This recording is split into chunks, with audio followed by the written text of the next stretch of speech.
салом алайк дӯстони азиз ва тамошобинони сомонаи мо. имрӯза навода як таст рошна мошини фурӯшӣ дорем, ки қарор дорад дар шаҳри Братски, Федератсияи Россия. мошин Mazda аст, соли барои 1698, сӯзишвориш танҳо бензинай. абъёмотори мошин 1.5 кутага, коробкаш механикай. чӣ хеле ки мебинем, мошин дар ҳолати мега беҳтарин қарор дорад. хадавои балонош, ҳуҷҷатош ҳамаш 100% ҳастанд. рулш тарафи дасти роста буда, сентрзамок кор мекунад. трезоҳош кнопка қатъӣ ҳастанд.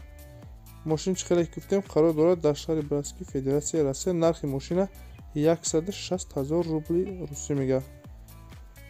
ва вариантҳои мақсад ки алишиам ҳаст бародаро. ба ягон мошини дигарам алиш мекарда. ина рақамаш дар рӯи экран. марҳамат, занг занед, вариантҳои худтона пешниҳод кунед.